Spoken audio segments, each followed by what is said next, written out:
اعوذ باللہ من الشیطان اللعین الرجیم بسم اللہ الرحمن الرحیم رب اشرح لی صدری ویسر لی امری واحلل عقدۃ من لسانی یفقہوا قولی ان اللہ وملائکتہ یصلون علی النبی یا ایہا الذین آمنوا صلوا علیہ وسلموا تسلیما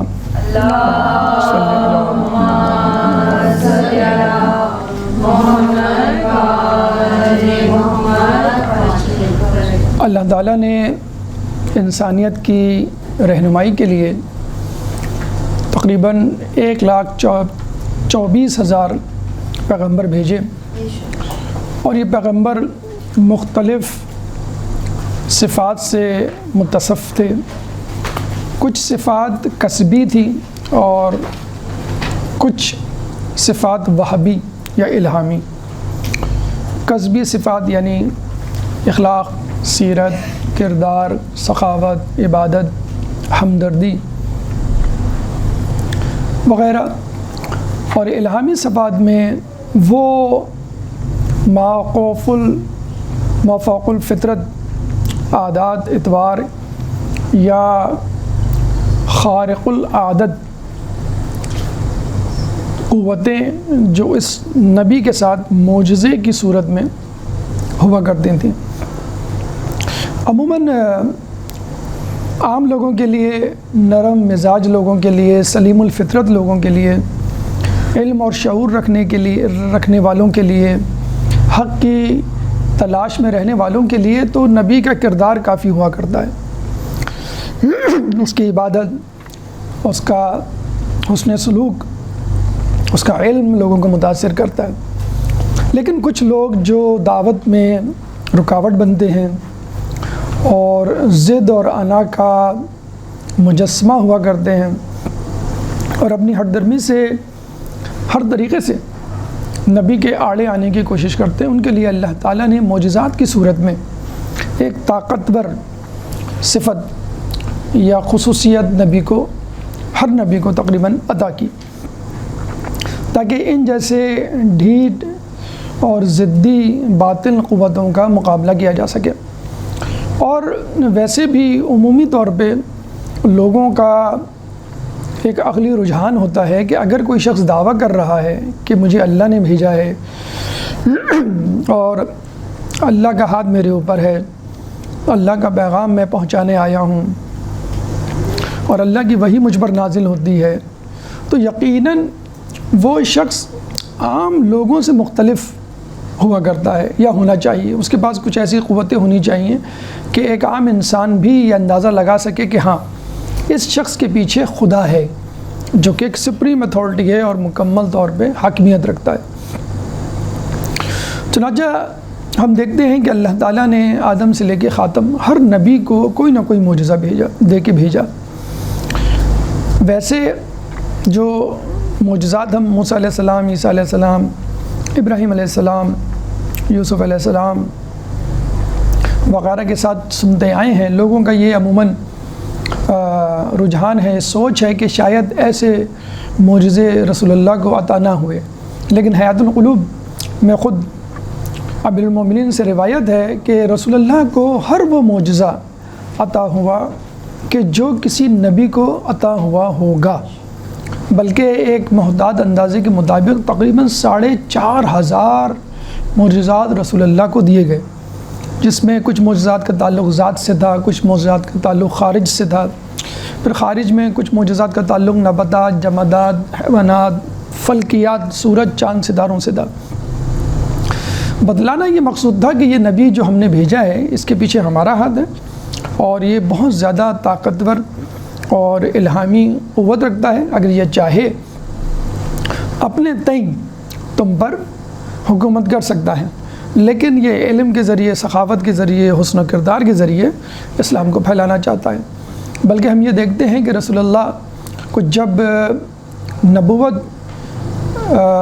کا کام کرنے کا کہا گیا، مبعوث کیا گیا، تو اللہ نے رسول سے پوچھا کہ تمہیں نبوت حکومت کے ساتھ چاہیے یا حکومت کے بغیر چاہیے؟ تو رسول اللہ نے کہا کہ مجھے نبوت حکومت کے بغیر چاہیے۔ اگر حکومت ہوتی تو بہت آسان ہوتا اسلام کو پھیلانا، ہاں منافقوں کو پہچاننا مشکل ہو جاتا، مفاد پرست لوگوں کو علیحدہ کرنا مشکل ہو جاتا، کیونکہ مشکل وقت میں مفاد پرست لوگ، منافق لوگ آپ کے ساتھ نہیں ہوتے۔ تو رسول اللہ کے پاس ہر وہ معجزہ تھا جو کسی بھی نبی کے پاس موجود تھا۔ ایک آج اس ایسے معجزے کی ہم بات کرنے جا رہے ہیں کہ جس کا تعلق آسمان سے تھا، جس کا تعلق چاند سے تھا، اور ایک ایسا معجزہ تھا کہ جس کی گواہی نہ صرف مکے والوں نے دی بلکہ مکے سے باہر کے علاقے والوں نے بھی دی۔ تاریخ میں وہ لکھا گیا، سائنسدانوں نے اس پہ تحقیق کی اور کئی لوگوں نے اس پہ لبیک کہا اس معجزے پہ، اور مسلمان ہوئے۔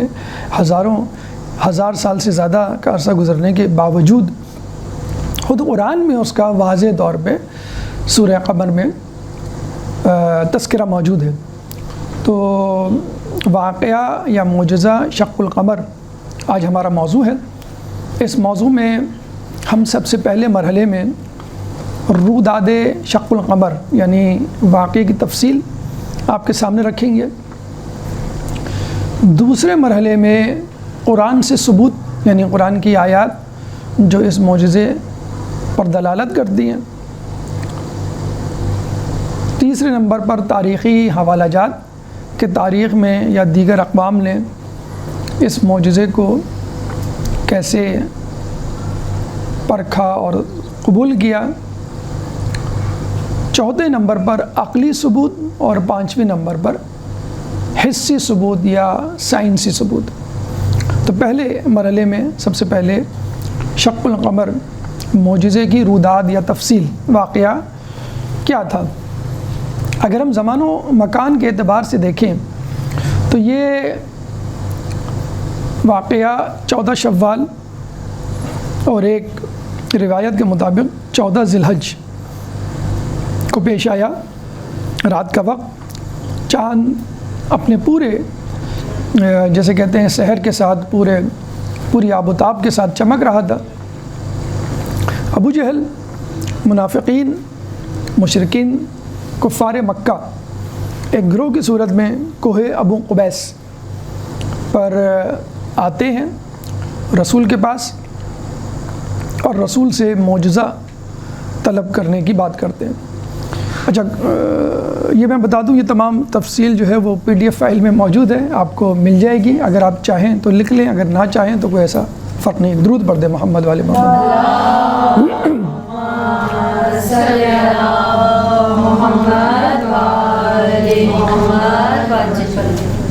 ابو جہل اور منافقین، مشرکین، کفار بڑے پریشان تھے رسول اللہ کی بڑھتی ہوئی مقبولیت سے، اور وہ کسی نہ کسی طور پہ چاہتے تھے کہ رسول اللہ کو پریشان کیا جائے، مشکل میں ڈالا جائے، اور ان کی توجہ ان کے کار نبوت سے ہٹائی جائے۔ چنانچہ یہ سب مل کر 14ویں رات کو رسول کے پاس حاضر ہوتے ہیں اور کہتے ہیں کہ اے محمد، اگر تم یہ دعویٰ کرتے ہو کہ تم پیغمبر ہو تو ہمیں کوئی معجزہ دکھاؤ۔ کہتے رسول اللہ نے اسی وقت چند سنگریزے اپنے ہاتھ میں لیے، ان سنگریزوں نے تسبیح پڑھنا شروع کر دی۔ انہوں نے کہا نہیں، ہمیں کوئی اور معجزہ چاہیے۔ رسول اللہ نے ایک جاتی ہوئی بکری کو اشارہ کیا، اس نے پورا کلمہ شہادتین سنا ڈالا۔ انہوں نے کہا نہیں، ہمیں تو کوئی ایسا معجزہ چاہیے کہ جو آسمانوں پر ہوں۔ اچھا، معجزے اور جادو میں فرق آپ کو معلوم ہوگا کہ جادو زمین یا محدود دائرے میں یا کسی مقام کے لیے مخصوص ہوتا ہے، جبکہ معجزہ آسمانوں پر بھی ہو سکتا ہے، 7 سمندر پار بھی ہو سکتا ہے۔ اور جادو کے لیے ایک مخصوص ٹریننگ، تربیت کی ضرورت ہوتی ہے۔ ایک خاص کام کے لیے آدمی جادو سیکھتا ہے، اس کے علاوہ اگر کوئی کام کہہ دیں آپ تو وہ نہیں کر سکے گا، وہ کہے گا کہ بس میں یہی دکھا سکتا ہوں، میں نے یہی سیکھا ہے۔ ایک استاد ہوتا ہے یا خود سے تمرین کی جاتی ہے کسی خاص کام کے لیے۔ معجزے میں کوئی ایسا نہیں ہے، آن دا اسپاٹ، فی البدی، ایکسٹمپور، کچھ بھی کہہ دیں آپ نبی کو اور نبی وہ کر کے دکھانے کے لیے تیار۔ تو صالح علیہ السلام کا معجزہ کتنا عجیب معجزہ تھا کہ ان کی قوم کھڑی ہو گئی، کہنے لگے کہ آپ جو ہے یہ اس پہاڑی سے اونٹنی کو نکلتا ہوا دکھائیں۔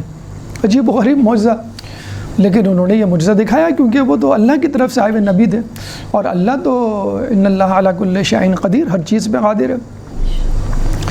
تو رسول اللہ نے جب یہ سنا کہ آسمان پہ کوئی معجزہ دکھائیں، کیونکہ اب تک جو آپ دکھاتے رہے ہمارے نزدیک وہ جادو تھا، اور ہم اس کو جادو سمجھتے ہیں، اور آپ کو جادوگر نعوذ باللہ سمجھتے ہیں۔ اگر آپ واقعی پیغمبر ہیں، معجزے کے حامل ہیں، تو آپ آسمان پر کوئی معجزہ دکھائیں، اس کو ہم کہیں گے معجزہ، اور جادو نہیں سمجھیں گے۔ تو اچھا، پھر رسول اللہ نے دیکھیں، رسول اللہ اگر چاہتے تو فوراً کہہ سکتے تھے کہ ٹھیک ہے ہاں میں وہ بھی کر کے دکھا سکتا ہوں۔ رسول اللہ نے فوراً ارادے کو بھانپتے ہوئے کہا کہ اگر میں آسمان پر معجزہ دکھا دوں تو کیا تم ایمان لے آؤ گے؟ یعنی ان کی جسے کہتے ہیں کہ بات یا اسٹیٹمنٹ یا موقف فوراً پہلے لے لیا، انہوں نے کہا کہ ہاں ہم ایمان لے آئیں گے۔ رسول اللہ نے اس پہ بھی فوراً معجزے کی تیاری نہیں کی، یعنی اشارہ نہیں کیا، بلکہ اللہ تعالیٰ سے ہاتھ اٹھا کے دعا کی، اے اللہ جو یہ چاہ رہے ہیں ان کو عطا کر دے۔ کتنی عجز و انکساری ہے کہ رسول بتانا چاہ رہے ہیں کہ بھائی میں کچھ نہیں ہوں، یہ تو اللہ ہے جو یہ کرے گا، تو تم جانو اور میرا خدا جانے، یہ دونوں آپس میں اس مسئلے کو حل کر لیں، میں تو ایک رسول ہوں، پیغام پہنچانے والا ہوں، اے اللہ جو یہ چاہ رہے ہیں ان کو عطا کر دے۔ دیکھیں، جب آپ اپنے آپ کو عجز و انکساری کا پیکر بناتے ہیں اور اپنی ہر خصوصیت کو، اپنی ہر فتح کو اللہ سے منسوب کرتے ہیں، جیسے سلیمان علیہ السلام کے بارے میں کہا جاتا ہے کہ جب بھی کوئی ان کی بادشاہت کی تعریف کرتا تھا، ان کی سلطنت کی تعریف کرتا تھا، ان کے پاس جو طاقت و قوت تھی اس کے لیے زمین و آسمان کے قلابے ملاتا تھا، تو وہ کیا ایک جملہ کہتے تھے، ھذا من فضل ربی، یہ تو میرے اللہ کا فضل ہے، اس میں میری کوئی قابلیت نہیں۔ تو اللہ کے رسول نے فوراً اللہ کو آگے کر دیا اور اپنے آپ کو پیچھے ہٹا دیا، اے اللہ تو ان کی حاجت کو پورا کر دے، تو ان کی طلب کو پورا کر دے، جو یہ مانگ رہے ہیں ان کو عطا کر دے، میں اس قابل نہیں کہ میں یہ کام کر سکوں، ہاں تو اگر چاہے تو یہ کام کر سکتا ہے۔ تو جب انسان اپنے آپ کو پیچھے ہٹاتا ہے اور کسی اور کو آگے بڑھاتا ہے اور خود عزت و شہرت و دولت اور منصب کا دعویدار یا خواہش مند نہیں ہوتا ہے، تو اللہ تعالیٰ پھر اس کو عزت دیتا ہے۔ کہتے ہیں کہ اسی وقت جبریل علیہ السلام نازل ہوئے اور کہا، اے محمد اللہ تعالیٰ نے ہر چیز کو تمہارے لیے مطیع کر دیا ہے، یعنی اتنا بڑا جسے کہتے ہیں کہ قدم کہ تمام خزانوں کی کنجیاں، کائنات کی جسے کہتے ہیں چابیاں تمہارے حوالے، تم جو چاہو کرو وہ ہوگا۔ یعنی اللہ تعالیٰ نے گویا کن فیکون کا جو امر تھا قدرت والا، وہ آپ کے حوالے کر دیا، بس تم جو کہو گے اللہ وہ کروا دے گا، تمہارا کہنا اللہ کا کہنا ہے، جیسے کہ ہم قرآن میں پڑھتے ہیں اطیعوا الرسول فقط اطاعوا اللہ، کہ تم اللہ کی رسالت کرو تو گویا یہ، تم رسول کی اطاعت کرو تو گویا یہ اللہ ہی کی اطاعت ہے، اطیعوا اللہ و اطیعوا الرسول، اللہ کی اطاعت کرو اور رسول کی اطاعت کرو، تو اللہ کی اطاعت رسول کی اطاعت، رسول کی اطاعت اللہ کی اطاعت۔ تو جبریل نے کہا، یا رسول اللہ، اللہ تعالیٰ نے ہر چیز کو آپ کے لیے مطیع کر دیا، یعنی اگر آپ چاہیں تو چاند کا معجزہ دکھائیں، آپ چاہیں تو ستاروں کا معجزہ دکھائیں، آپ چاہیں تو آسمان کا معجزہ دکھائیں، آپ چاہیں تو جمادات نباتات کا معجزہ دکھائیں۔ اچھا، اس سے پہلے وہ جمادات سے متصل منسوب معجزہ دکھا چکے تھے کہ سنگریزوں نے ان کے ہاتھوں پر تسبیح پڑھی، پھر حیوانات سے متصل معجزہ دکھایا کہ بکری، یعنی جمادات کو بھی رسول کی معرفت اور حیوانات کو بھی رسول کی معرفت۔ اب بڑے اسکوپ پہ یہ معاملہ جا رہا تھا، تو ایک بہت بڑا کام تھا، تو جبریل نے کہا آپ کے لیے ہر چیز اللہ نے حوالے کر دیا اور آپ ہر چیز آپ کے لیے مطیع ہے۔ تو اللہ کے رسول نے انگلی سے اشارہ کیا اور چاند جو ہے وہ دو ٹکڑے ہو گیا۔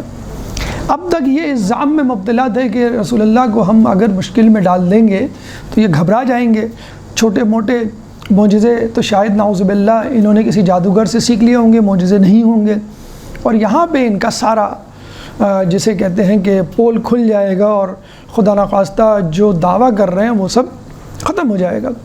جب ابو جہل اور اس کے ساتھیوں نے یہ دیکھا کہ آسمان پر معجزہ ہو گیا، یعنی واقعی معجزہ ہے اور یہ رسول ہیں، تو انہوں نے کہا کہ ہم رسول کو مزید مشکل میں ڈال دیں، کیونکہ دیکھیے کسی چیز کو توڑنا آسان ہے، مثلا گھڑی کو توڑنا، موبائل کو توڑنا، چشمے کو توڑنا، کسی کھلونے کو توڑنا، اگر آپ سے کہا جائے کہ فوراً اب اس کو بنا دیجئے ایز اٹ از، جو آپ نے توڑا ہے تو اس کو بنانا واقعی مشکل کام ہوتا۔ اب انہوں نے رسول اللہ کو مشکل میں ڈالنے کا مزید سوچا اور کہا کہ اب یہ جو دونوں ٹکڑے آپ نے علیحدہ کیے ان کو کہیے کہ یہ آپس میں مل جائیں۔ رسول اللہ نے اشارہ کیا، دونوں ٹکڑے آپس میں مل گئے۔ اچھا کس طرح ٹکڑے علیحدہ ہوئے تھے کہ ایک ٹکڑا ابو قبیس پہاڑی پہ اور دوسرا ٹکڑا ایک اور وہاں پہ پہاڑ تھا قیقاع نام کا، وہاں پر، اور کچھ لوگ کہتے ہیں کہ دونوں پہاڑوں کے درمیان کوہ ہرا بیچ میں نظر آ رہا تھا یا کوہ ابو قبیس، بہرحال واضح طور پہ الگ الگ تھے۔ انہوں نے کہا کہ ان دونوں ٹکڑوں کو کہیے کہ یہ آپس میں مل جائیں۔ رسول اللہ نے اشارہ کیا، دونوں ٹکڑے آپس میں مل گئے۔ اب ان کو پھر ہری ہری سوجی، انہوں نے کہا مزید رسول اللہ کو مشکل میں ڈالتے ہیں۔ رسول اللہ سے کہا کہ آپ ایسا کیجئے، چاند کو حکم دیجئے کہ دائیں والا ٹکڑا اپنی جگہ سے متحرک ہو کے ٹوٹ کے نیچے چلا ہے اور بائیں والا حصہ اپنی جگہ پر قائم رہے۔ رسول اللہ نے اشارہ کیا، آدھا ٹکڑا نیچے آ گیا اور آدھا ٹکڑا بقیہ اوپر ہی رہا۔ پھر انہوں نے کہا کہ اب ایسا کیجئے کہ بایاں ٹکڑا ٹوٹ کر نیچے آ جائے اور دایاں ٹکڑا اپنی جگہ پر واپس رہے۔ رسول اللہ نے یہ بھی کر کے دکھا دیا۔ اور جب وہ عاجز آ گئے، اچھا معجزہ کہتے ہی اس کو ہیں کہ جس کو کرنے سے عام انسان عاجز ہو، عجز سے نکلا نا، عجز و انکساری ہم کہتے ہیں نا کہ اپنے آپ کو عاجز و ناتواں کہنا، سمجھنا، ظاہر کرنا کہ بھئی میں کچھ نہیں۔ تو عام انسان اس خارق العادہ یا محیر العقول یا ما فوق الفطرت یا ایکسٹرا آرڈینری ایکشن کو کرنے سے باز رہے، عاجز رہے۔ جب انہوں نے یہ دیکھا تو کچھ بات نہ بنی۔ ابو جہل کے منہ سے یہ جملہ نکلا، محمد تم تو اتنے بڑے جادوگر ہو کہ تمہارا معجزہ آسمان پر بھی چل پڑا، یعنی you are on the top of the list. ظاہر سی بات ہے جو سب سے بڑا جادوگر ہوگا اس کے پاس کوئی ایک ایسا تو جادو ہوگا جس کی بنا پر آپ کہہ سکیں you are the best magician, تم سب سے بڑے جادوگر ہو کیونکہ تمہارا جادو آسمان پر چل گیا، باقیوں کا نہیں چلتا۔ یعنی کہ اس نے پھر بھی نہیں قبول کیا کہ تم نبی ہو اور یہ معجزہ تھا جو تم نے ابھی دکھایا۔ کیا کہا کہ تم اتنے بڑے جادوگر ہو کہ تمہارا جادو آسمان پر بھی چل گیا۔ جو اس کے باقی حواری تھے انہوں نے بھی ابو جہل کی ہاں میں ہاں ملائی اور یہ کہا کہ ہم جو ہے ابھی اس کو تسلیم نہیں کریں گے، ہم انتظار کریں گے ان لوگوں کا کہ جو یمن اور شام کی طرف تجارتی قافلے لے کر گئے ہوئے ہیں۔ اگر یہ حقیقت میں معجزہ ہوا ہوگا، چاند دو ٹکڑے ہوا ہوگا، نظر کا دھوکہ نہ ہوگا، جو کہ ہم سمجھ رہے ہیں یہ نظر کا دھوکہ ہے، جادو ہے، تو پھر شام اور یمن سے آنے والے لوگوں نے بھی یا وہاں رہنے والے لوگوں نے بھی اس کو دیکھا ہوگا۔ تو ہمارے دوست گئے میں جب وہ واپس آئیں گے تو ہم ان سے پوچھ لیں گے، تو کنفرم کر لیں گے۔ اور بلکہ جب ابو جہل نے یہ بھی تجویز دی کہ ہمیں چاہیے کہ مکے کے اطراف میں جو شہر ہیں، آپس میں آس پاس جو علاقے ہیں ان سے بھی جا کے پوچھیں کیا انہوں نے دیکھا، کیونکہ چاند تو ظاہر سی بات ہے بیک وقت آدھی دنیا کو کم از کم نظر آتا ہے۔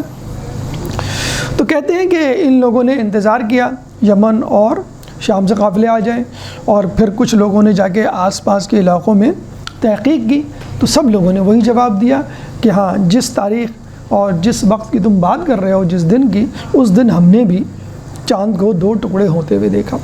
بہرحال فیصلہ وہی ہوا جو ان کی خواہشات کے مطابق تھا، یعنی جو وہ چاہ رہے تھے انہوں نے رد کیا، اور آخر میں یہی کہا، ابو جہل نے تو یہ کہا کہ تمہارا جادو اتنا شدید ہے کہ یہ آسمان پہ بھی چل گیا۔ باقی لوگوں نے کہا کہ تمہارا جادو اتنا بڑا ہے کہ یہ مکے سے نکل کر باقی شہروں میں بھی پھیل گیا۔ یعنی نہ ابو جہل نے رسول اللہ کو نبی قبول کیا، نہ ان کے معجزے کو مانا، اسی طرح اس کے ساتھ جو ساتھی تھے۔ وہاں پہ موجود بہت سے اصحاب نے اس معجزے کو جسے کہتے ہیں روایت بھی کیا ہے۔ مثلا ابن مسعود جو وہاں پہ صحابی موجود تھے، انہوں نے کہا کہ خدا کی قسم میں نے خود کوہ ابو قبیس کو چاند کے 2 ٹکڑوں کے درمیان دیکھا ہے۔ اس کے علاوہ ابن عمر، اس کے علاوہ ابن عباس، انس، جبیر بن مطعم کہتے ہیں کہ میں نے مختلف شہروں سے آنے والوں اور رہنے والوں سے بھی پوچھا، استفسار کیا، تو انہوں نے اس بات کی تصدیق کی کہ ہم نے واقعی چاند کو 2 ٹکڑے ہوتے ہوئے دیکھا۔ حذیفہ یمانی کے بارے میں کہا جاتا ہے کہ ایک دفعہ وہ مدائن گئے کافی عرصے کے بعد، اور وہاں پہ اس واقعے کا تذکرہ کیا تو انہوں نے بھی اس کی تصدیق کی، یعنی کسی نے تکذیب نہیں کی۔ یہ واقعہ ہماری کتابوں میں بھی موجود ہے، اہل سنت کی کتابوں میں بھی موجود ہے، صحیح مسلم، بخاری، ترمذی، نسائی وغیرہ میں۔ اس کے علاوہ فخر الدین رازی کی تفسیر کبیر میں، جلال الدین سیوطی کی در منصور میں، علامہ قرطبی کی تفسیر قرطبی میں، اور ہماری تفاسیر میں تو یقیناً موجود ہے، تفسیر نمونہ ہے، مجموع البیان ہے، المیزان ہے۔ یعنی بہرحال یہ واقعہ متفق علیہ ہے، متواتر ہے، اور تمام لوگوں نے، مختلف مکاتب فکر نے اس واقعے کو قبول کیا ہے۔ اب آئیے ہم چلتے ہیں دوسرے مرحلے کی طرف کہ قرآن میں اس واقعے کو کس طرح پیش کیا گیا ہے اور کس طرح اس کی تصدیق کی۔ ایک درود پڑھ دیں محمد والے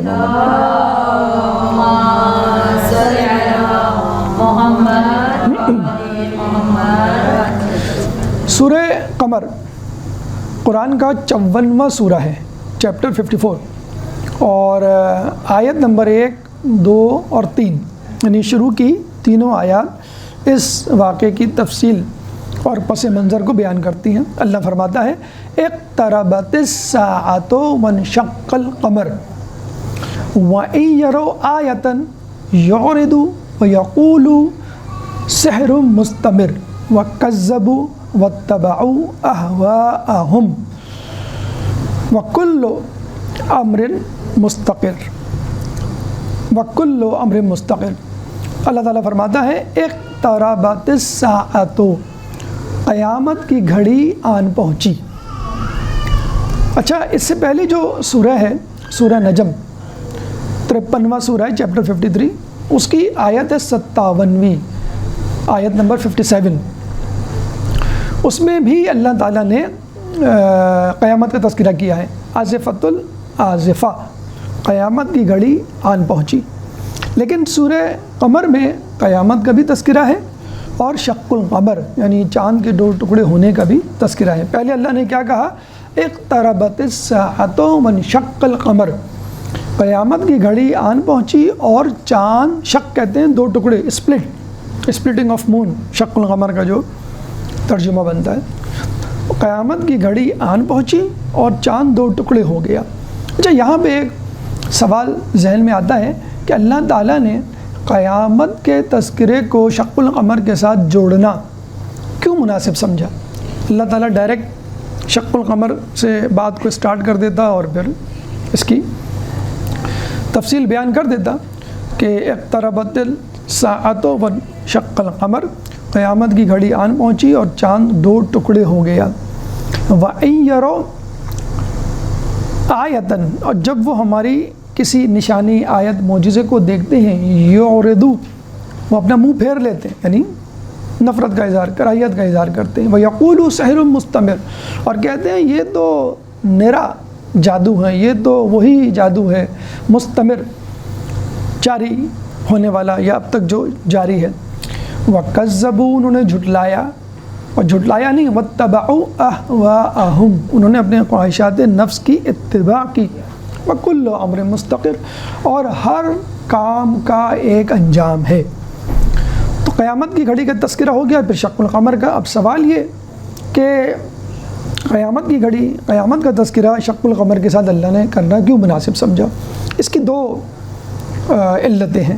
نمبر 1، نصی ثبوت یا نقلی ثبوت، کہ خود رسول اکرم کی حدیث ہے کہ میرا مبعوث ہونا اور قیامت کا آنا بالکل مثل اس طرح ہے، یعنی 2 انگلیوں کو ملا کر کہا کہ اس طرح ہے، یعنی بالکل ساتھ ساتھ ہیں۔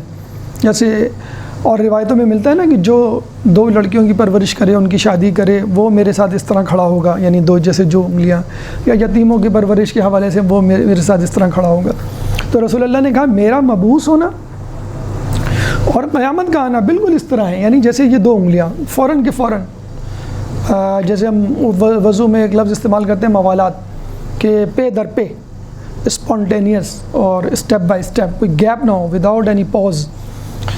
تو اب یہاں پہ لوگ سوال کرتے ہیں رسول کو مبعوث ہوئے اب تک فی الحال اگر ہم فرض کر لیں اور ہم یہ سمجھ لیں بس کل ہے قیامت، تو 1400 سال سے زیادہ کا عرصہ گزر چکا، تو 1400 سال کا گیپ ہے، اور یہاں پر رسول دونوں انگلیوں کو ملا کے کہہ رہے ہیں کہ بالکل اس طرح میں آیا اور قیامت آئی، گویا آگے پیچھے۔ تو اگر آپ کائنات کی مجموعی عمر لیں کہ کائنات کتنے سال کی ہے، تو آدم علیہ السلام سے پہلے کائنات بن چکی تھی، وجود میں آ چکی تھی، پھر آدم علیہ السلام آئے نا، تو ہزاروں، لاکھوں، کروڑوں نہیں، اربوں سال سائنسدان کہتے ہیں کہ اربوں سال گزر چکے ہیں۔ تو اربوں سال میں اگر آپ 1400 سال کا گیپ لیں تو وہ کوئی اتنا بڑا گیپ یا ڈیوریشن نہیں شمار ہوگا، یہ بالکل ایسے ہی ہوگا کہ ایک ٹیچر گیا، دوسرا ٹیچر آیا، کہ 2 کلاسوں کے درمیان، یا رسول آیا اس کے بعد قیامت آئی۔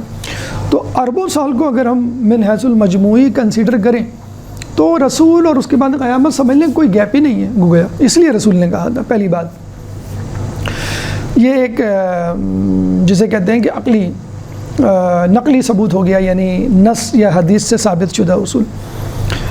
عقلی ثبوت کیا ہے کہ دیکھو جس طرح یہ چاند 2 ٹکڑے ہوا ہے، قیامت کے آنے پر بھی یہ 2 ٹکڑے ہوگا، بلکہ 2 ٹکڑے نہیں، ٹکڑے ٹکڑے ہوگا۔ بھئی دیکھیں نا، کوئی بہت بڑا حادثہ ہو جائے، زلزلہ، طوفان، گرہن، چاند گرہن، سورج گرہن، تو آدمی ڈر سا جاتا ہے، بلکہ بادلوں کی گرج بھی انسان سن لے تو آدمی گھبرا جاتا ہے کہ قیامت تو نہیں آ گئی۔ تو جب قیامت آئے گی،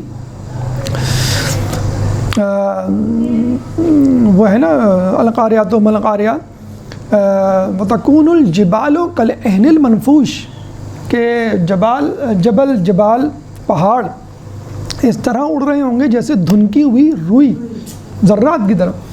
تو چاند، سورج، ستارے یہ سب ٹوٹ ٹوٹ کے بگھر جائیں گے۔ تو اگر تم رسول کا یہ معجزہ دیکھو تو بس سمجھ لو کہ اگر رسول یہ کر سکتے ہیں چاند کے 2 ٹکڑے، تو اللہ تعالیٰ اس کائنات کے ٹکڑے ٹکڑے کر کے قیامت کیوں نہیں لا سکتا؟ یعنی میں اور آپ تو یہ سمجھتے ہیں نا، یا عام آدمی جس کا قیامت بھی یقین نہ ہو تو یہ کہے کہ قیامت کیسے آئے گی، کس طرح یہ سب درم برم ہو جائے گا، یہ تو ہم ہزاروں لاکھوں سال سے ہمارے آباء و اجداد دیکھتے ہوئے آ رہے ہیں۔ تو بس ایک دو رسول کے بعد قیامت آئے گی وہ تو ایک الگ بات ہے، لیکن جب قیامت آئے گی تو بس یہی ہوگا جو اس وقت ہو رہا ہے، یعنی چاند اور سورج اور ستارے اس طرح ٹوٹ جائیں گے۔ یعنی جب ہم کسی ایک حادثے کو دیکھتے ہیں تو اس حادثے کو دیکھتے ہوئے ہم ایک دوسرا حادثہ بھی یاد کر رہے ہوتے ہیں، جیسے یہ ہوا ہے، اس طرح کا حادثہ میرے ساتھ بھی ہوا یا فلاں کے ساتھ بھی ہوگا۔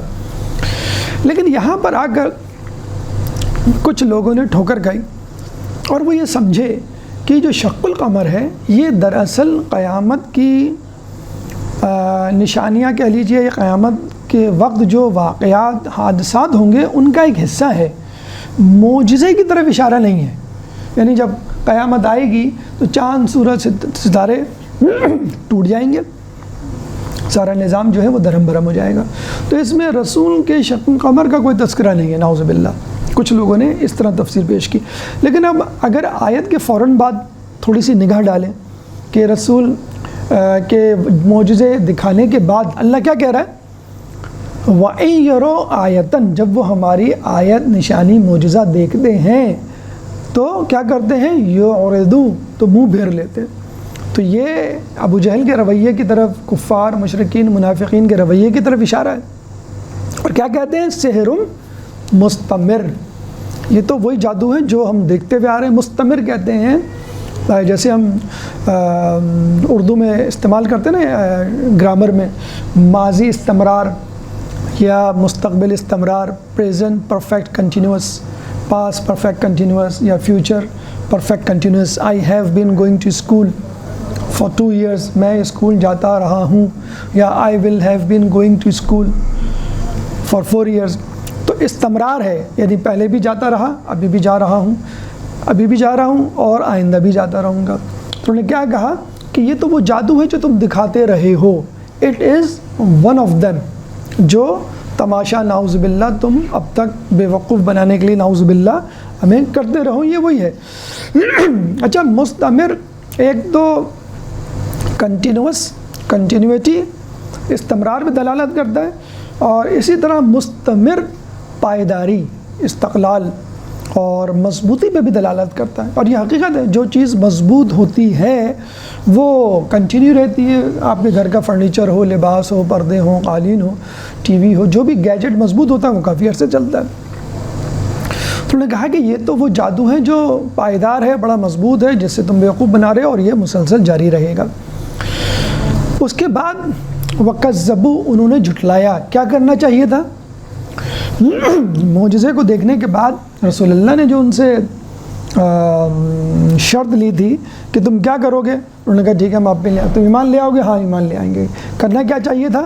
کہتے ہیں کہ جب معجزہ دکھایا، چاند 2 ٹکڑے ہوا، تو رسول ان کے اصحاب سجدے میں گر گئے شکر للہ کہتے ہوئے، اور یہ منافقین ابو جہل یہ اپنی جسے کہتے ہیں اکڑ میں کھڑے رہے، تو یہ ایمان نہیں لائے۔ وَكَذَّبُوا، انہوں نے جھٹلایا۔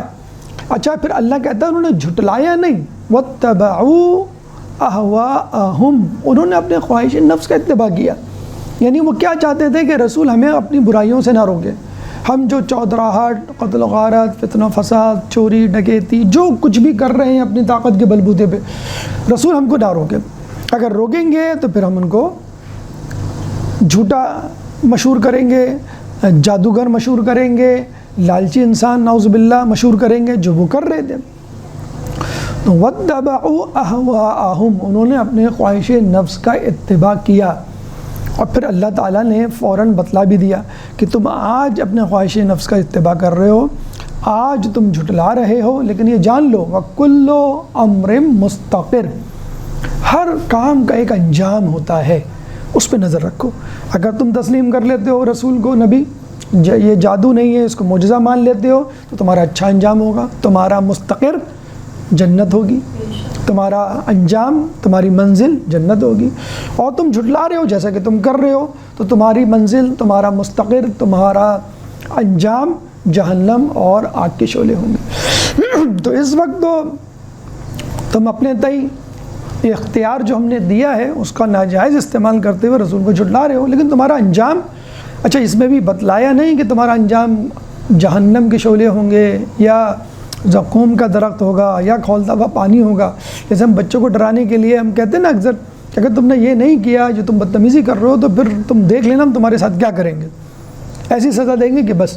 تو بچہ ڈر جاتا ہے، پتہ نہیں کیا سزا ہو، چھوٹی سی چھوٹی سزا، بڑی سی بڑی سزا، سب اس کے ذہن میں آتے ہیں۔ تو ایک دھمکی، ایک تنبیہ کر دی، وارننگ دے دی کہ کل امر مستقر، ہر کام کا انجام ہے۔ فمن یعمل مثقال ذرۃ خیرا یرہ ومن یعمل مثقال ذرۃ شرا یرہ، جو چھوٹی سی چھوٹی نیکی کرے گا وہ بھی دیکھ لے گا، اور جو بڑی سے بڑی چھوٹی سے چھوٹی برائی کرے گا وہ بھی دیکھ لے گا۔ تو بعد کی آیات یعنی جھٹلانا اور ہوائے نفس کا اتباع کرنا اور اللہ کی تنبیہ اور دھمکی کہ تمہارا انجام برا ہوگا، یہ اس بات پہ دلالت کرتی ہے کہ ان کا انجام برا ہوگا۔ یہ آیات بتلا رہی ہیں کہ یہ شق القمر it's not a part of the day of judgment, قیامت کا حصہ نہیں ہے، بلکہ یہ رسول کا معجزہ ہے جو انہوں نے کوہ ابو قبیس میں 14 شوال یا ایک روایت کے مطابق 14 ذی الحج کو دکھایا۔ اچھا، یہاں پر 2 آیات بھی آپ کے سامنے رکھ دیں کہ جس میں اللہ تعالیٰ مومن کو یا رسول اللہ کو خوشخبری سناتا ہے، جیسے کہ رسول اللہ نے دعا کی، اے اللہ جو یہ مانگ رہے ہیں ان کو عطا کر دے۔ تو سورہ نحل آیت نمبر 12، سورہ نحل قرآن کا 16واں سورہ ہے، چیپٹر 16 ورس نمبر 12 میں اللہ تعالیٰ فرماتا ہے سخر لکم اللیل والنہار والشمس والقمر، ہم نے تمہارے لیے مسخر کر دیے، کیا کر دیے مسخر؟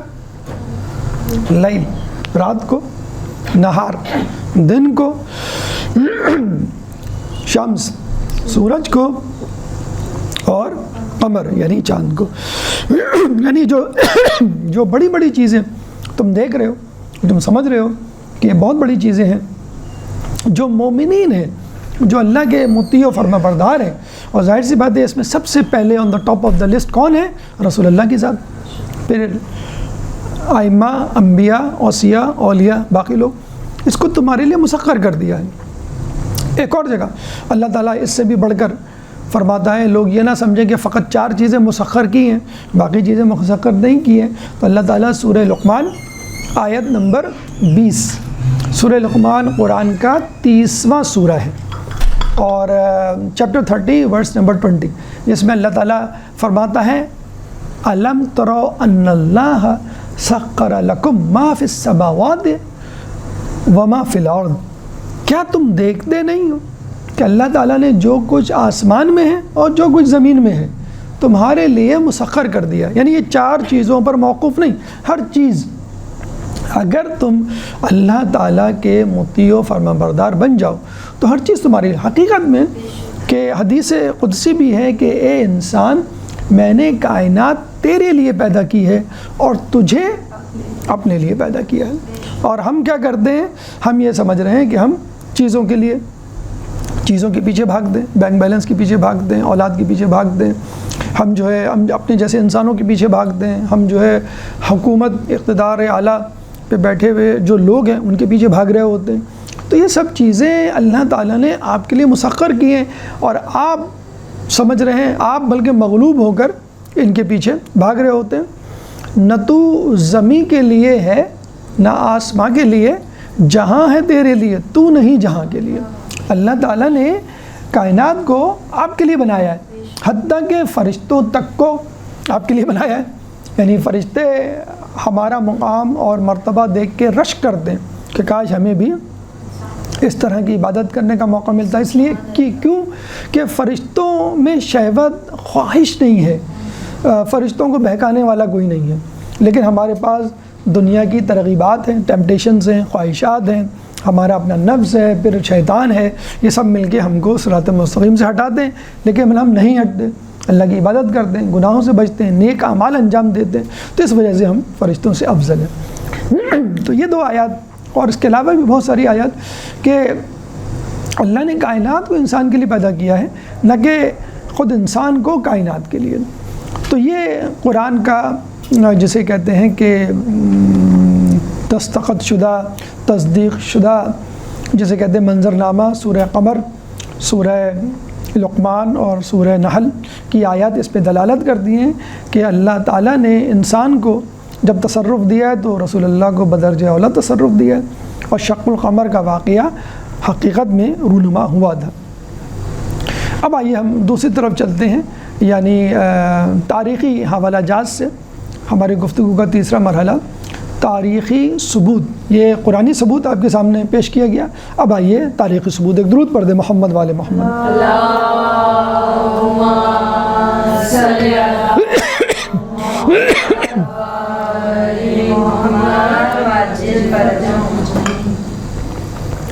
تو یہاں پر ایک سوال پیدا ہوتا ہے کہ یہ واقعہ آسمان پر ہوا، چاند کے 2 ٹکڑے ہونا، اور آسمان یا چاند تو پوری دنیا دیکھ رہی ہوتی ہے، یہ تو نہیں کہ صرف مکے میں نکلتا ہو چاند تو پوری دنیا دیکھ رہی ہوتی ہے۔ تو اگر یہ واقعہ ہوا تھا اور بہت مشہور واقعہ تھا، تو یہ واقعہ اور قوموں نے یا اور مورخین نے اپنی کتابوں میں نقل کیوں نہیں کیا، اور کثرت سے اس کا تذکرہ کیوں نہیں ملتا؟ پہلی بات تو یہ ملتا تو ہے، اس کا بھی ہم تذکرہ ثبوت دیں گے، لیکن اتنا زیادہ کیوں نہیں ملتا؟ پہلے اس کا جواب دے دیا جائے۔ نمبر 1 یعنی ثبوت عدم تاریخ، کہ یہ واقعہ تاریخوں میں اتنا زیادہ کیوں نہیں ملتا۔ نمبر 1 دیکھیں، جو رات ہوتی ہے وہ دنیا کے آدھے حصے پہ ہوتی ہے، جیسے کہ آپ کو معلوم ہے جہاں سورج ہوتا ہے وہاں دن ہوتا ہے، اور اس کے پیچھے جو زمین کا حصہ ہوتا ہے وہاں رات ہوتی ہے۔ تو آدھی دنیا تو ویسے نکل گئی، 50% انہوں نے نہیں دیکھا کیونکہ چاند نہیں تھا، ان کی طرف سورج تھا۔ پھر آپ کو معلوم ہے کہ رات کا وقت سونے کا ہوتا ہے، اور اس زمانے میں جس وقت الیکٹریسٹی یا بلب ایجاد نہیں ہوئے تھے لوگ بہت جلدی سو جایا کرتے تھے. یعنی آپ نے مغرب پڑھی، کھانا کھایا، عشاء پڑھی اور اس کے بعد کوئی کام نہیں، صرف سونا، اور بالکل فجر کے وقت. آج کل بھی گاؤں دیہاتوں میں ہوتا ہے، بلکہ ترقی یافتہ قومیں بھی یہی کر رہی ہیں. صرف کراچی والے ہیں جو رات کے 2 بجے تک کراچی کے ڈھابوں پر، چائے کے ڈھابوں پر جو ہے وہ جاگتے رہتے ہیں. حالانکہ لوڈ شیڈنگ کا رونا روتے ہیں لیکن پھر بھی راتوں کو جاگتے ہیں. بہرحال تو آدھی دنیا تو سو رہی ہوتی ہے، آدھی دنیا میں رات ہوتی ہے. جو جہاں رات ہوتی ہے وہاں سو. اللہ خود بھی فرماتا ہے وَجَعَلْنَا اللَّيْلَ لِبَاسًا نَهَارًا وَجَعَلْنَا النَّهَارَ مَعَاشًا وَجَعَلْنَا اللَّيْلَ لِبَاسًا وَجَعَلْنَا النَّهَارَ مَعَاشًا، کہ ہم نے جو ہے دن تقدو دوڑ دھوپ معاش کے لیے رکھا اور رات سکون آرام نیند کے لیے رکھی. تو آدھی دنیا میں رات اور آدھے سے زیادہ لوگ سوئے ہوئے کیونکہ رات کا وقت. اگر جاگے، نمبر 3، اگر جاگے ہوئے بھی ہوں تو کیا ضروری ہے کہ وہ چاند کو دیکھیں؟ ہو سکتا ہے ابر ہو، جیسے ہمارے ابھی جو عید کا چاند گزرا ہے اس کے لیے کیا تھا کہ ابر ہوگا اور نظر آنے کا امکان کم ہے، لیکن بہرحال نظر آ گیا. تو ہو سکتا ہے ابر آلود کچھ جگہوں پر، یمن، شام یا کسی اور جگہ پر، مکے میں نہیں، ابر آلود موسم ہو، نظر نہ آئے. نمبر 4، دیکھیں عموماً انسان دنیا میں نگاہ یا تو نیچے رکھتا ہے یا سامنے رکھتا ہے. کبھی کسی کو آپ نے سر اٹھا کے چلتا ہوا نہیں دیکھا ہوگا، یا سر اٹھا کے بیٹھا ہوا نہیں دیکھا ہوگا، یا تو نیچے یا سامنے ہوتی ہے. آپ کی نگاہ اوپر کب جاتی ہے؟ جب کوئی ایسی بات ہو جائے جو خلاف معمول ہو، مثلا بارش، آدمی فوراً اوپر دیکھتا ہے کہ بارش ہو رہی ہے، یا بادلوں کی گرج چمک، بجلی کی چمک یا بادلوں کی گرج، آدمی گھبرا کے اوپر دیکھتا ہے کہ کیا ہو گیا. یا مکمل چاند گرہن یا سورج گرہن، آدمی گھبرا کے اوپر دیکھتا ہے. اکثر آپ دیکھتے ہیں نا کہ روشنی ہوتی ہے اور ایک دم سے اندھیرا چھا جاتا ہے. کیا ہوتا ہے کہ بادل، سورج، آپ ایک دم سے گھبرا کے اوپر دیکھتے ہیں. تو انسان اوپر اس وقت دیکھتا ہے جب کوئی خلاف معمول، غیر معمولی امر انجام پائے، یعنی بادلوں کی کڑک، بجلی کی چمک، یا بارش، یا مکمل چاند گرہن یا سورج گرہن. پھر دوسری بات یہ ہے کہ اگر فرض کر لیں دیکھا بھی ہو تو وہ کیا کرے گا؟ آج کل کی دنیا کے مطابق یہ تو نہیں کہ فوراً وہ سیلفی لے لے گا، فوراً فوٹو لے گا. آج کل لوگ سب سے پہلے کوئی مر بھی رہا ہو تو اس کی جو ہے وہ ویڈیو بنانا شروع کر دیتے. تو یہ تو نہیں ہو سکتا. یا اس زمانے میں ذرائع ابلاغ بھی نہیں تھے کہ وہ جیسی کوئی واقع رونما ہو فوراً پوری دنیا کو جو ہے وہ نشر کر دیا جائے.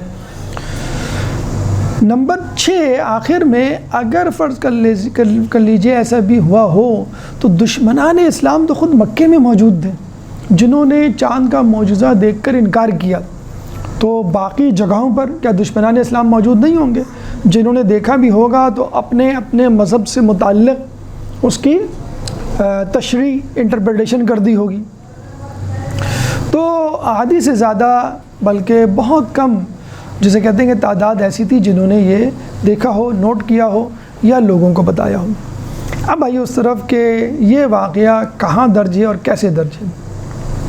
سب سے پہلے ایک کتاب ہے تاریخ فرشتہ کے نام سے، جس میں ہندوستان کی تاریخ موجود ہے، اور محمد قاسم فرشتہ یا فرشتے نے یہ کتاب تحریر کی ہے.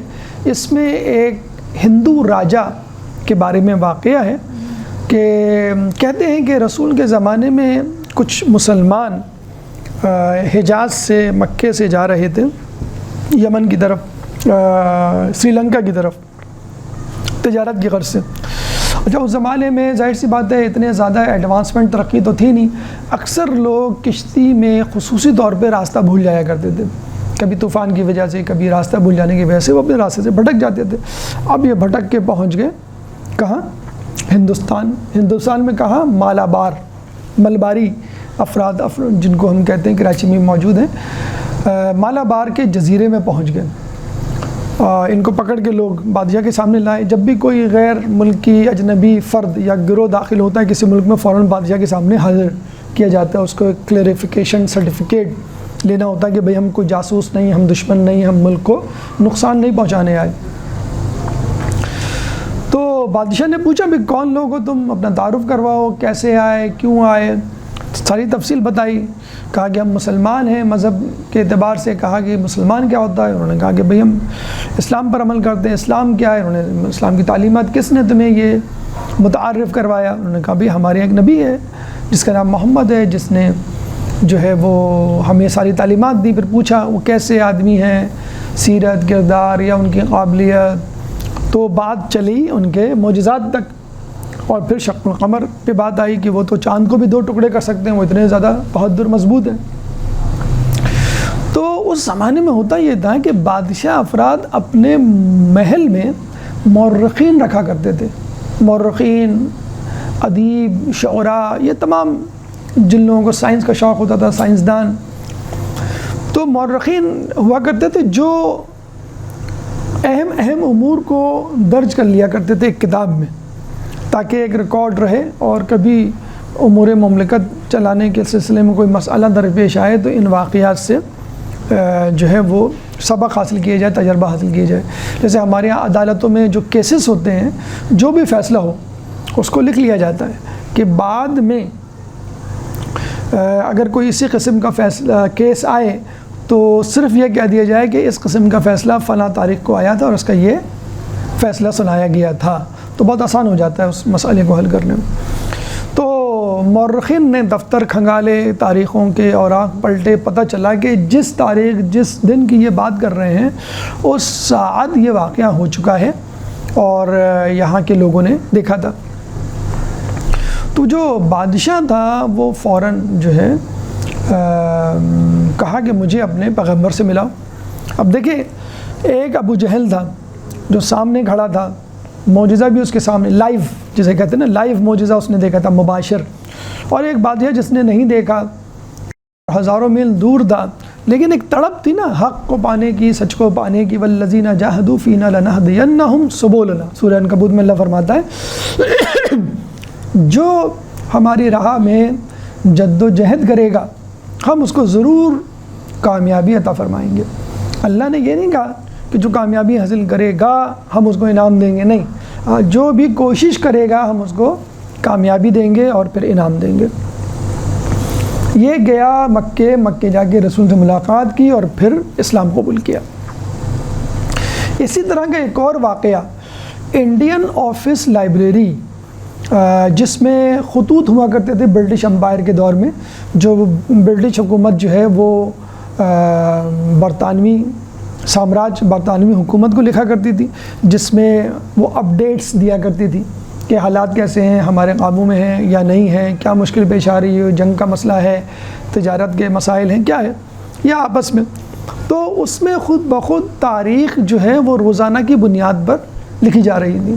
تو اس میں جو خطوط ہے، اس میں خط میں اس بات کا بھی تذکرہ ہے کہ جس زمانے میں یہ واقعہ ہوا تھا، یعنی مکے میں، اسی دن یعنی اسی رات یہاں کا جو بادشاہ تھا مالابار کا، اس کا نام تھا چکرواتی.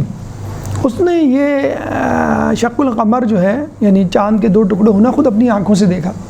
جب اس نے دیکھا تو اپنے آس پاس کے لوگوں کو دوڑایا کہ بھئی دیکھو یہ کیا مسئلہ ہوا ہے، کس نے کیا ہے، یہ کیسے ہو گیا.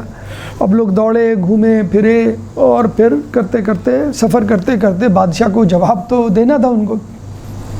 یہ پہنچ گئے مکہ. وہاں جا کے پتہ چلا کہ بھئی یہاں پہ ایک رسول ہے جس کا نام محمد ہے، جس نے معجزہ دکھایا ہے، اور اس کے معجزے کی وجہ سے یہ چاند 2 ٹکڑے ہوئے. اب وہاں سے آ کر لوگوں نے اپنے بادشاہ چکرواتی کو یہ بتایا کہ بھئی یہ ہوا ہے. اب اس میں ایک تڑپ دی. اس نے کہا کہ میں دیکھوں گا یہ کون شخص ہے، کون سا مذہب ہے، کیا تعلیمات ہیں. تو اپنے بیٹے کو اپنی کرسی پہ، اپنے اقتدار پہ بٹھایا اور یہ نکل گیا. رسول کے پاس آ کر اس نے نہ صرف یہ کہ اسلام قبول کیا، کہتے ہیں کہ جب وہ واپس آ رہا تھا تو راستے میں یمن کے کسی مقام پر اس کا انتقال ہوا. وہاں پہ لوگوں نے اس کا مزار بھی بنایا. یہی وجہ ہے کہ لوگ کہتے ہیں کہ ہندوستان میں مالابار کے لوگوں نے سب سے پہلے اسلام قبول کیا، اور ہندوستان کی جو سب سے پہلی مسجد ہے وہ بھی مالابار ہی کے علاقے میں ہے. اس کے علاوہ جو تذکرہ ہمیں ملتا ہے، من دل علیہ القرآن نامی کتاب جو لکھی ہے علامہ شکری محمود آلوسی، علامہ محمود شکری آلوسی نے. اس نے یہ کہا کہ ہندوستان پہ جب محمود غزنوی نے حملے کیے تو ظاہر سی بات ہے جب وہ عمارتوں پہ حملے کرتے تھے تو اکثر آپ نے دیکھا ہوگا عمارتوں پہ تاریخ بنیاد لکھی ہوتی ہے کہ یہ عمارت، یہ سڑک، یہ بلڈنگ فلاں تاریخ کو بنائی گئی. تو اب ظاہر سی بات ہے کوئی غیر معمولی واقعہ ہو جائے کسی سال یا کسی تاریخ تو وہ واقعہ یاد رہتا ہے، لوگوں کو تاریخ بھول جاتے ہیں. تو کئی عمارتوں پر اس نے لکھا ہوا دیکھا کہ یہ عمارت اس سال تعمیر ہوئی جس سال چاند 2 ٹکڑے ہوا تھا. جیسے عربوں میں تھا عام الفیل، ہاتھی والوں کا سال. تو بھئی یہ واقعہ کب ہوا؟ جب وہ عام الفیل کا واقعہ ہوا تھا. یہ واقعہ کب ہوا؟ عام الفیل کے واقعے کے 5 سال بعد یا 10 سال بعد. تو محمود غزنوی نے خود اس بات کی گواہی دی کہ یہاں پہ بہت ساری عمارتیں ایسی ہیں کہ جن کو دیکھ کر یہ ہمیں یقین آ گیا کہ واقعہ شق القمر ہوا تھا. تو یہ تاریخ میں واقعات کے جہاں پر یہ درج ہیں کہ یہ واقعہ ہوا تھا، اور اگر بہت زیادہ وسیع پیمانے پر اگر درج نہیں ہے تو اس کی وجوہات آپ کو بتلا دی گئی کہ کیوں نہیں ہے. اب آئیے چوتھے مرحلے کی طرف کہ اس کا عقلی ثبوت کیا ہے. تو کہ عقلی حوالے سے ایک 2 صدی ہجری میں یونانی مفکر اور ماہر فلکیات گزرا ہے جس کا نام ہے بطلیموس، با طا لام یہ میم سین. انگلش میں اگر اردو میں آپ کو مشکل ہو رہی ہے یاد کرنے میں تو انگلش میں نام ہے کلاڈیس ٹولیمی. تو جو آپ کو آسان لگے آپ یاد کر سکتے ہیں نام. تو اس کا یہ نظریہ تھا 2 صدی ہجری میں کہ جو 2 صدی ہجری نہیں 2 صدی عیسوی، اس زمانے میں یہ سائنٹیفک گیجٹس، یہ دوربین وغیرہ تو تھی نہیں. تو اس زمانے میں عقلی طور پہ بہت ساری باتیں لوگ متصور کر لیا کرتے تھے. جیسے ارسطو کے بارے میں بھی ملتا ہے نا کہ کائنات جو ہے جو وہ 4 چیزوں پہ بنی ہے، ہوا، مٹی، پانی اور آگ. تو وہ تو اب نظریہ باطل ہو چکا ہے، لیکن عقلی طور پہ لوگ بہت ساری باتیں کر لیا کرتے تھے کیونکہ یہ سائنٹیفک گیجٹس نہیں تھے. تو یہ کلاڈیس ٹولیمی نے یہ کہا کہ یہ جو کائنات ہے اس میں جو اجرام فلکی ہیں یہ نہ کبھی ایک دوسرے سے ٹکرا سکتے ہیں، نہ ایک دوسرے سے جدا ہو سکتے ہیں، نہ ہی ان کے اندر کوئی ٹوٹ پھوٹ ہو سکتی ہے.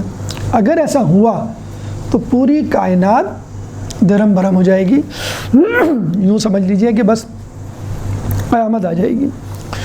تو لوگ کافی عرصے تک یہی سمجھتے رہے کہ ہاں بھئی یہ، کیونکہ دیکھیں عرصے دراز سے لوگ چاند کو ویسے ہی دیکھ رہے تھے، سورج کو ویسے ہی دیکھ رہے تھے، ستاروں کو ویسے ہی دیکھ رہے تھے.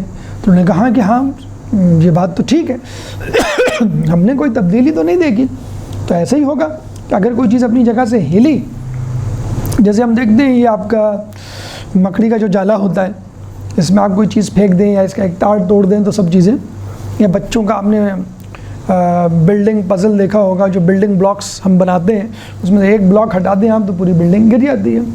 تو کافی عرصے تک وہ یہی سمجھتے رہے، بلکہ اس نے یہ بھی کہا کہ آسمان ایک نہیں 9 ہے، اور یہ پیاز کے چھلکے کی طرح ایک کے اوپر ایک ہے. اس طرح کہ بالکل ایک دوسرے سے ملے ہوئے ہیں لیکن جڑے ہوئے نہیں ہیں، یعنی کنیکٹڈ نہیں ہیں، لیکن اوپر تلے ہیں چاند کے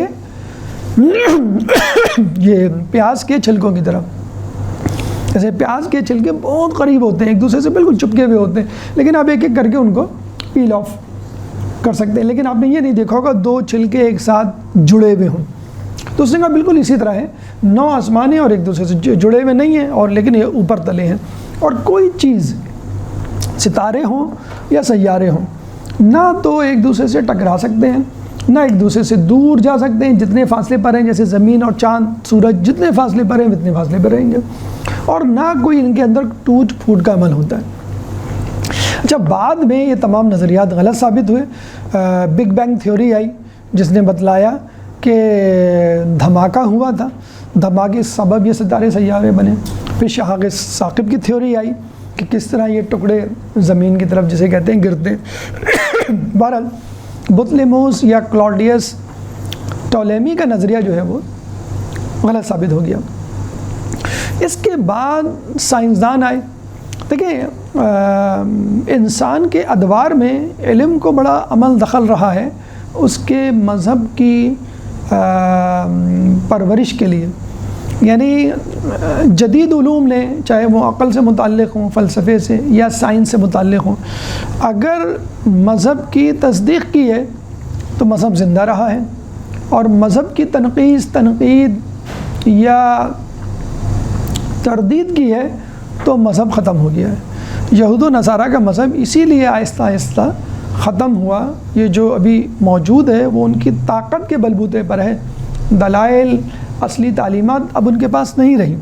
چنانچہ عیسائی ہوں، یہودیوں ہیں، انہوں نے اپنے مذہب کو سائنسی ایجادات یا سائنسی دریافتوں کے ساتھ کمپیٹیبل نہیں بنایا، یعنی تصدیق اور توثیق جو ہے نہیں کی، نہ اجتہاد کیا، نہ جو ہے وہ تحقیق کی، جبکہ اسلام میں الحمدللہ ایسا نہیں ہے۔ جتنی بھی عقلی تھیوریز ہیں، مفروضات ہیں، یا سائنٹیفک دریافتیں ہیں، یا گیجٹس ہیں، ان سے جو نئی باتیں، علوم سامنے آ رہے ہیں وہ تصدیق کر رہے ہیں اسلام کی۔ 80% اسلام کہتے ہیں کہ ویسا ہی ہے جیسے کہ سائنس نے تحقیق کر کے ہمیں بتلایا، مزید 20% آنے والے وقتوں میں پوری ہو جائے گی۔ تو اب آئیے آخری مرحلے کی طرف، 5ویں مرحلے کی طرف، جس میں ہم سائنسی ثبوت پیش کریں گے اس شق القمر کے واقعے کی۔ ایک درود پڑھ دے محمد والے محمد۔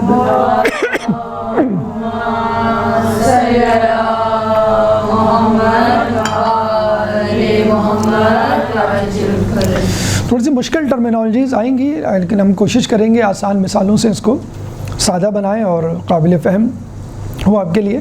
سب سے پہلے سائنسی ثبوت میں big bang theory. Big bang theory کیا ہے؟ آپ نے سنا ہوگا، بہت مشہور تھیوری ہے جس سے تخلیق کائنات کا اصل سبب، اصل وجہ لوگوں کو سمجھ میں آئی کہ پوری کائنات ایک گولے کی صورت میں موجود تھی، یعنی ستارے سیارے نہیں تھے، یہ جو پلانٹس اور اسٹارز ہمیں نظر آ رہے ہیں، جو دنیا، چاند، ستارے، سورج نظر آ رہے ہیں، یہ کچھ بھی نہیں تھا، ایک کرہ تھا، ایک گولا تھا، ایک بال تھی۔ کچھ لوگ کہتے ہیں دراصل وہ بال سورج ہی تھی، سورج ہی سے یہ چیزیں نکلی ہیں۔ آپ سورج کہہ لیجیے یا ایک کرہ کہہ لیجیے، بہرحال ایک کرہ تھا بس۔ وہ ایک زوردار دھماکے سے پھٹا۔ جب وہ زوردار دھماکے سے پھٹا تو اس کے ٹکڑے پوری فضا میں بکھر گئے، اور بڑا کرہ جس سے یہ پھٹا وہ اپنی جگہ پہ رہا، یعنی سورج۔ جو چیزیں پھٹ کر ٹکڑوں کی صورت میں دور گریں، یعنی گریں کیا، فضا میں معلق ہوئیں، وہ یا تو اپنی جگہ جا کر ساکت ہو گئی، اسٹیشنری ہو گئی، جن کو ہم کہتے ہیں ستارے، فکسڈ اسٹیشنری اسٹارز، اور کچھ ٹکڑے جا کر اپنی جگہ مستقل نہیں رہے بلکہ گھومنے لگے ایک مدار میں۔ لَلشَّمْسُ يَنبَغِي لَهَا أَن تُدْرِكَ الْقَمَرَ وَلَا اللَّيْلُ سَابِقُ النَّهَارِ وَكُلٌّ فِي فَلَكٍ يَسْبَحُونَ۔ نہ رات سے پہلے دن آ سکتا ہے، نہ سورج چاند کو پکڑ سکتا ہے، نہ رات سے پہلے دن آ سکتا ہے، اور سب اپنے اپنے مدار میں گھوم رہے ہیں۔ اچھا، یہ بھی ایک دلچسپ برسبیل تذکرہ میں بتاتا چلوں کہ اس بات پہ بھی جھگڑا رہا ہے ایک عرصے تک کہ سورج گھوم رہا ہے، زمین ساکت ہے، ٹھیک ہے، سورج گھوم رہا ہے، زمین ساکت ہے، اور ہمارے یہاں کیا تھا، وَكُلٌّ فِي فَلَكٍ يَسْبَحُونَ، سب اپنے اپنے مدار میں گھوم رہے ہیں، یعنی لَلشَّمْسُ يَنبَغِي لَهَا أَن تُدْرِكَ الْقَمَرَ، سورج چاند کو نہیں جا پکڑ سکتا، اور دن سے پہلے رات نہیں آ سکتی، اور سب یعنی سب گھوم رہے ہیں۔ اس کا مطلب ہے چاند بھی گھوم رہا ہے، زمین بھی گھوم رہی ہے، سورج بھی گھوم رہا ہے۔ اب تک تو یہی سمجھ رہے تھے کہ سب گھوم رہے ہیں، اور کس کے گرد گھوم رہے ہیں؟ سورج کے گرد۔ اب کیا کہا ہے کہ نہیں، یہ جو کائنات ہے جس میں سورج کا حصہ ہے، اس کو ہم کہتے ہیں ملکی وے، یہ خود by it self as a whole کسی اور چیز کے گرد گھوم رہے ہیں۔ اور چھٹے امام جعفر صادق علیہ السلام، اللہم صلی علی،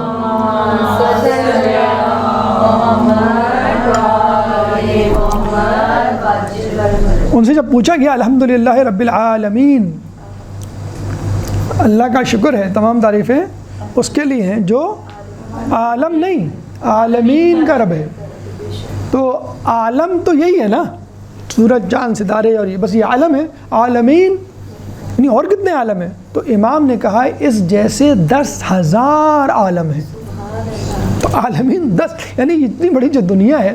اچھا یہ بھی ہم بتا دیں آپ کی دلچسپی کے لیے، یہ سائنس کی وہ ہے کیا دریافت اور تحقیق کہ کائنات still expanding, universe is still expanding, کائنات ابھی بھی مسلسل پھیل رہی ہے، بن رہی ہے۔ یہ آپ کا بحریہ ٹاؤن جیسے مسلسل پھیلتا ہی چلا جا رہا ہے اور بڑے شہر پھیلتے چلے آ رہے ہیں جیسے، تو کائنات مسلسل پھیل رہی ہے۔ یہ نہیں کہ بس یہ بن گئی تو بن گئی، یہ ٹیبل کی طرح اب مزید ایکسپینڈ نہیں ہوگی۔ اچھا اس کی بھی توجہ ہمارے پاس ہے، وہ کیسے توجہ ہے کہ بھئی دنیا میں ہر دن لوگ پیدا ہو رہے ہیں، پھر بڑے ہو رہے ہیں، پھر نیکیاں کر رہے ہیں، تو ظاہر سی بات ہے جب یہ نیکیاں کر رہے ہوں گے تو جنت کو ایکسٹینڈ ہونا چاہیے، فیز 1 فیز 2 فیز 3 جنت کا بھی ہونا چاہیے، تو اس کے لیے ضروری ہے کہ کائنات پھیلے، ایکسپینڈ ہو۔ اور دوسری بات یہ ہے کہ یہ تو ان کی بات ہو رہی ہے کہ جو پیدا ہو رہے ہیں، جو نیکیاں کر رہے ہیں، نہیں جو نیکیاں کر کے جا چکے ان کے ثواب میں بھی تو اضافہ ہو رہا ہے۔ مثلا بحر الانوار کے جو مؤلف ہیں علامہ مجلسی، انہی سے زیادہ تر لوگ کتابیں لکھتے ہیں یا مجلسیں پڑھتے ہیں، تو جو کتابیں لکھتے ہیں مجلسیں پڑھتے ہیں ان کو تو ثواب ملے گا۔ علامہ مجلسی نے جو کتاب لکھی اس کے ثواب میں مسلسل اضافہ ہو رہا ہے، یعنی اب تک فرض کر لیں 1,00,000 لوگوں نے مجلسیں پڑھی ہوں گی، کتابیں لکھی ہوں گی، تو 10 دن کے بعد 1,00,000 1,000 1,20,000 ہو جائیں گے۔ اور جس شخصیت کی وجہ سے یہ علماء مجتہدین اولیاء اور ائمہ نے تعلیمات کی ان میں بھی اضافہ ہو رہا ہے، اور خود رسول اللہ کی نیکی اور ان کے اجر میں کتنا اضافہ ہو رہا ہوگا، تو مسلسل اضافہ ہو رہا ہے، ایکسپینڈ ہو رہا ہے۔ تو سائنسدان اس بات پہ متفق ہیں کہ یونیورس از اسٹل ایکسپینڈنگ، کائنات ابھی بھی پھیل رہی ہے۔ اور یہ بھی ایک دلچسپ سوال ہے، کبھی تصور کیجئے گا اور یہ تصور نہیں کر سکتے آپ۔ ایک سوال ایک جگہ آرٹیکل میں پڑھ رہا تھا، اس آرٹیکل میں یہ سوال تھا اور پورے آرٹیکل میں یہی سوال بار بار دہرایا گیا اور جواب آرٹیکل والے نے بھی نہیں دیا۔ وہ ان کا یہ کہنا تھا، مثلا جیسے ہم کریں، ہم ٹیبل کی بات کرتے ہیں کہ ٹیبل کا کنارہ تو ہوگا نا، ہم کہیں گے ہاں یہ ہے کنارہ، یہ 2 میٹر، یہ 1 میٹر کے بعد یہ کنارہ، یہ کنارہ، یہ کنارہ ہے۔ اچھا یہ مکان ہے، اس کا بھی تو کنارہ ہوگا، ہم کہیں گے ہاں یہ جو 400 گز کی باؤنڈری وال ہے یہ کنارہ ہے۔ یہ شہر ہے کراچی، اس کا بھی کنارہ ہوگا۔ اچھا دنیا جو ہے اس کا بھی کنارہ ہے، بالکل ہے۔ دنیا کے نارتھ پول اور ساؤتھ پول پہ ہم جائیں تو بھئی یہ ایک کنارہ ہے، ایک دوسرا کنارہ۔ کائنات کا کنارہ ہے کیا؟ یہ ایک سوال ہے جو ابھی تک سائنسدان حل نہیں کر پائے۔ یعنی کائنات میں آپ کی دنیا، مریخ، مشتری، چاند، ستارے، سورج سب آ گئے نا، تو اس کے بعد کیا ہے؟ چلیں یہ ٹیبل کے برابر آپ کی کائنات یا عالم یا جو بھی ملکی وے وہ ہو گیا، یہ سورج، چاند، ستارے، یہ دنیا سب، اس کے بعد یہ دنیا کیا یہاں اینڈ ہو گئی؟ یعنی کائنات، دنیا تو چلیں کنارہ ہے، یا آپ کہیں گے ہاں بس یہاں اور یہاں اتنی یہ کائنات ہے، اور یہ سب اجرام فلکی ہیں، یہ سو ٹیبل پہ جو چیزیں رکھی ہیں مثلا ستارے، سیارے، اور کائنات اتنی بڑی ہے۔ اب سوال یہ ہے اگر کائنات اتنی بڑی ہے تو اس کے بعد کیا ہے؟ ہندوستان ہے کیا؟ اس کے بعد یہ بارڈر شروع ہو جاتا ہے، دوسری کائنات ہے کیا؟ تو وہ بھی تو کائنات ہی ہے نا۔ اگر آپ کہیں گے بھئی خلا ہے، فضا ہے، تو خلا یا فضا کائنات کا حصہ نہیں ہے کیا؟ وہ کیا ہے پھر؟ آپ کہیں گے نہیں وہ بھی کائنات ہے، کہیں گے اچھا اس کے بعد کیا ہے؟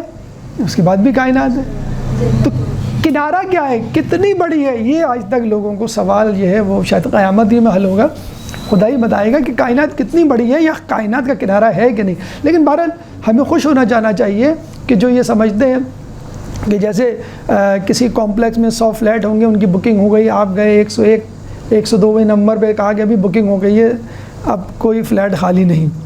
کہتے ہیں کہ جنت میں جانے والا آخری شخص، جنت میں جو انٹری ہوگی نا وہ ہر کسی کی الگ الگ انداز سے ہوگی۔ جیسے شادی بیاہ میں دولہا ایک الگ انداز سے آ رہا ہوتا ہے، باراتی ایک الگ انداز سے آ رہے ہوتے ہیں، جو مہمان ہوتے ہیں وہ ایک الگ، لس VIP پروٹوکول دولہا کو دیا جائے گا، پھر اس کے بعد باراتیوں کے، پھر اس کے بعد ان کے خاندان قریب والوں کو، پھر وہ لوگ جو دوست احباب ہیں، پھر جو پیریفری کے اسکول اور آفس میں کام کرنے والے، پھر ناراض رشتہ دار وہ آ رہے ہوں گے، پھر باقی لوگ جو بن بلائے آ جاتے ہوں گے، جن کی بڑی چیکنگ ویکنگ ہوتی ہوئی کون ہے کہاں ہے کس سے ملنے آئے. تو کسی کا وہ ہو گیا تھا، کس کی دعوت میں کہنے آپ کس کی طرف سے، کہنے میں دولہا والے کی طرف سے. آپ کہ دولہا والے تو میں ہوں، مجھے تو پتہ ہے کہ نہیں میں دلہن والوں کی طرف سے. کہ نہیں یار میرے والد صاحب کا 40واں ہو رہا ہے. تو بڑے پیمانے پر انہوں نے کیا تھا. خیر بہرحال تو کہنے کا مقصد یہ ہے کہ نیکیاں پھیل رہی ہیں تو کائنات بھی پھیل رہی ہے.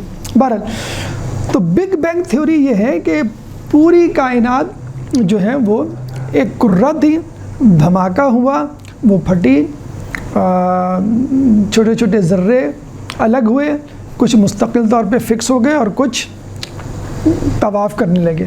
جیسے خاندان جب پھلتا پھولتا بڑا ہوتا ہے، شادیاں ہوتی ہیں تو لوگ گھر چھوڑ کے دوسری جگہ منتقل ہو جاتے ہیں. کچھ لوگ آتے جاتے رہتے ہیں، یعنی میدان میں گھومتے رہتے ہیں، اور کچھ بھول جاتے ہیں، اپنی جگہ پہ رہتے ہیں. تو اس کا تذکرہ خود قرآن میں ہمیں ملتا ہے، سورہ انبیاء آیت نمبر 30. اللہ تعالیٰ سورہ انبیاء قرآن کا 21واں سورہ چیپٹر 21 ورس نمبر 30. ان السماوات والارض کانتا رتقا ففتقناہما وجعلنا من الماء کل شیء، کہ زمین و آسمان آپس میں ملے ہوئے تھے، ہم نے ان کو الگ کیا اور ہم نے ہر چیز کو پانی سے پیدا کیا. پانچویں امام سے جب پوچھا گیا کہ اس آیت کا کیا مطلب ہے تو امام نے کہا کہ پہلے زمین و آسمان آپس میں جڑے ہوئے تھے، اور اللہ نے ان کو جب الگ کیا تو بارش ہوئی، سیلاب طوفان آئے، اور پھر آپ نے دیکھا سائنس بھی کہتی ہے کہ کچھ پانی تو جذب ہو گیا زیر زمین چشموں کی صورت میں، اور کچھ پانی اوپر رہا سمندر یا دریا کی صورت میں، اور پھر یہاں پہ حیات یا زندگی کا دور شروع ہوا. اور سائنسدان بھی یہی کہتے ہیں کہ پہلے پودے پیدا ہوئے، پھر جانور، حشرات، اور پھر حیوانات، اور پھر خود انسان یہاں پر تشریف لایا. تو بگ بینگ تھیوری کیا کہتی ہے کہ دھماکہ ہوا، سورج سے یا سب سے بڑے گولے سے ٹکڑے علیحدہ ہوئے. تو اس کا مطلب کیا ہوا؟ جو بطلیموس یا کلاڈیس ٹولیمی نے نظریہ پیش کیا تھا کہ کائنات میں موجود سیارے ستارے آپس میں ٹکرا نہیں سکتے، یا دھماکہ نہیں ہو سکتا، یا ایک دوسرے سے علیحدہ نہیں ہو سکتے، یہ نظریہ غلط ثابت ہو گیا. دوسری تھیوری سائنس کی وہ ہے لیپلیس کا نظریہ. یہ 1843 میں سائنسدان گزرا ہے، ماہر فلکیات بھی تھا، جس نے یہ نظریہ پیش کیا کہ یہ جو دھماکہ ہوا تھا اور چیزیں سورج سے ٹوٹی تھیں، وہ اس لیے ہوا تھا کہ سورج یا وہ کرہ اپنے محور پہ بہت تیزی سے گھوم رہا تھا، جیسے لٹو آپ کا نہیں گھومتا ہے. تو جب وہ گھوم رہا تھا تو اس سے کچھ ٹکڑے نکلے اور وہ ستارے اور سیاروں میں تبدیل ہوئے. تیسری theory Higgs boson particle. Higgs boson particle کے بارے میں کہا جاتا ہے 1964 میں دریافت ہوا تھا، اور لوگوں نے اس کا بڑا مذاق اڑایا تھا، جس تھیوری میں یہ کہا گیا تھا کہ ایک ذرہ تھا جو سورج کے پاس سے گزرا تھا، اس گزرنے کے دوران سورج کے اندر موجود کیمیائی مادوں میں مد و جزر پیدا ہوا، اور کچھ چیزیں، کچھ ٹکڑے سورج سے نکل کر ہوا میں پھیل گئیں، کچھ ستارے بنے، کچھ سیارے بنے. 50 سال بعد 2013 میں یہ پارٹیکل، جس کو اب گاڈز پارٹیکل کہا جاتا ہے، کہ اس پر نوبل پرائز دیا گیا ہے ہگز بوسن کو. گاڈز پارٹیکل اس لیے کہتے ہیں کہ جس طرح اللہ تعالیٰ نے کن کہہ کر فیکون کائنات بنا ڈالی، بس یہ ذرہ بھی ایسے ہی تھا، ایک دم سے آیا اور کائنات جو ہے وہ وجود میں آ گئی. چوتھا نظریہ شہاب ثاقب، میچیور یا میچورائٹ جسے کہتے ہیں. مریخ اور مشتری کے درمیان کہتے ہیں ایک سیارہ ہے جو مسلسل ڈسنٹیگریٹ ہو رہا ہے، اور جس سے ذرات نکل کر فضا میں گر رہے ہیں. اب یہ جو ذرات ہیں، چھوٹے سے چھوٹا ذرہ کہتے ہیں کہ چھنگلی کے برابر ہے، اور بڑے سے بڑا ذرہ 24-25 کلومیٹر قطر، یعنی یہاں سے لے کے ایئرپورٹ تک کا آپ فاصلہ لے لیں، اس ڈایا میٹر کے قطر یا کے برابر کا ذرہ یا پہاڑ کہہ لیں، تودا کہہ لیں. تو جب یہ گر رہے ہوتے ہیں تو ہوا کی رگڑ سے، جب زمین کی فضا میں داخل ہوتے ہیں، ہوا کی رگڑ سے آگ پیدا ہوتی ہے، جس کی وجہ سے ان کو آگ کا گولا یا فائر بال کہا جاتا ہے. آگ لگنے کی وجہ سے یہ جل جاتے ہیں، راکھ میں تبدیل ہو جاتے ہیں یا چھوٹے ہو جاتے ہیں. تو پہلے جلنے سے پہلے ان کو کہتے ہیں میٹیورائٹ، جلنے کے بعد ان کو کہتے ہیں میٹیور۔ تو یہ بھی ایک حقیقت ہے، بلکہ 5000 ٹکڑے سائنسدان اب تک جمع کر چکے ہیں، کہاں کہاں گرے ہیں اور وہ کس حال میں ہیں، ان کے نام بھی سائنسدانوں نے رکھے ہیں، اور کچھ زمین پر گر کر انہیں تباہی بھی پہنچائی ہے، لیکن کوئی بہت بڑا ڈیزاسٹر نہیں ہوا۔ ڈیزاسٹر قیامت ہی کے دن جسے کہتے ہوگا۔ تو یہ بھی ایک دلیل ہے کہ کائنات میں ٹوٹ پھوٹ کا عمل نہ صرف جاری تھا بلکہ جاری ہے۔ ایک دھماکے کے سبب کائنات وجود میں آئی اور ٹوٹ پھوٹ ابھی بھی جاری ہے۔ تو اگر چاند 2 ٹکڑے ہو گیا تو کون سی قیامت آ گئی؟ ہاں آئے گی قیامت، اسی طرح ہی آئے گی، اسٹیپ بائی اسٹیپ آئے گی۔ اقتربت الساعۃ وانشق القمر، اور چاند 2 ٹکڑے ہو گیا۔ لیکن شہاب ثاقب کے بننے سے، دھماکوں کے ہونے سے، ٹوٹ پھوٹ کے عمل سے خدا موجود ہے، اور وہ قیامت تک کوئی بہت بڑی کامیابی نہیں لانے دے گا۔ آخر میں اپولو 10 ایک اسپیس اسٹیشن تھا جو امریکہ نے بھیجا تھا چاند پر، جس نے چاند پر جا کے تصویر لی تھی۔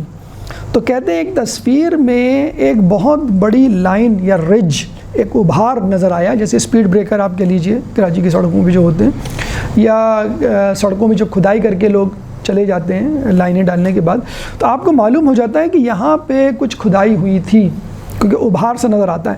تو چاند پر تقریباً 300 کلومیٹر، بہت بڑا ایریا ہوتا ہے، 300 کلومیٹر ایک بہت بڑی لائن یا رج یا ابھار ہے، جس کے بارے میں کہا جاتا ہے کہ یہ وہی ابھار ہے جو شق القمر کی وجہ سے پیدا ہوا۔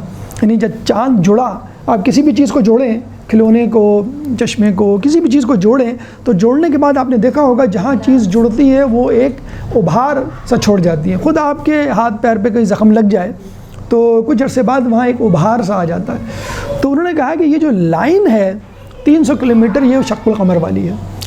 تو اس زمانے میں ایک ڈاکٹر تھا، ڈاکٹر ڈیوڈ پیٹ کاک، برطانیہ میں، جنہوں نے باقاعدہ ریسرچ کی، اور جب ان کو بتایا گیا کہ ہمارے رسول نے شق القمر کیا تھا اور ہو سکتا ہے یہ لائن اس کی ہو، انہوں نے باقاعدہ ریسرچ کی، اپولو 10 سے ملنے والی تصاویر اور سورہ قمر کے ابتدائی آیات، اور پھر آخر میں وہ مسلمان ہوئے، اور انہوں نے یہ بھی کہا کہ مجھے سورہ قمر نے مسلمان کیا۔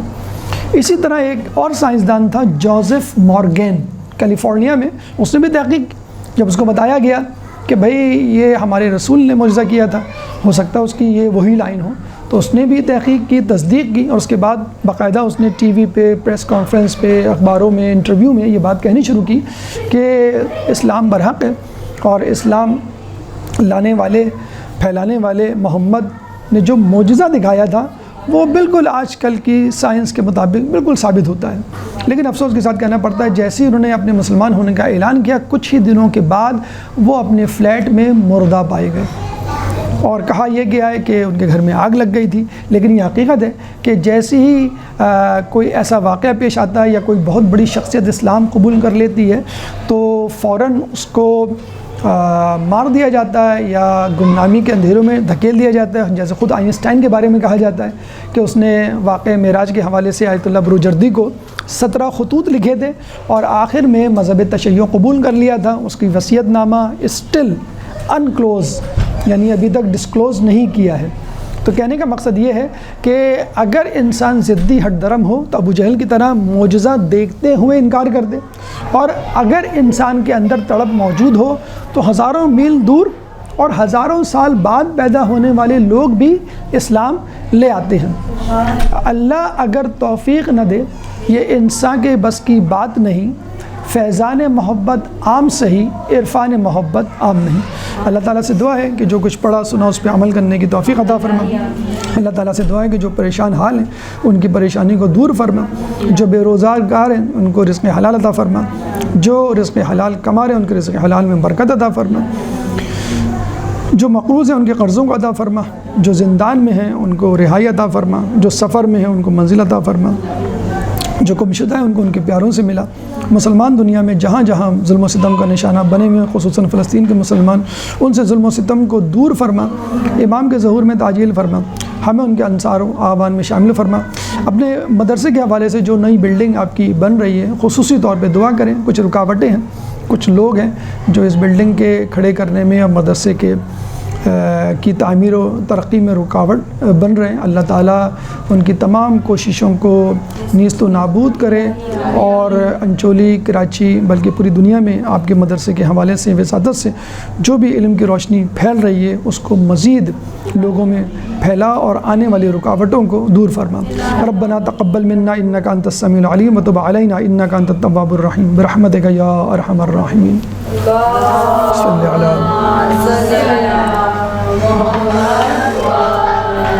محمد.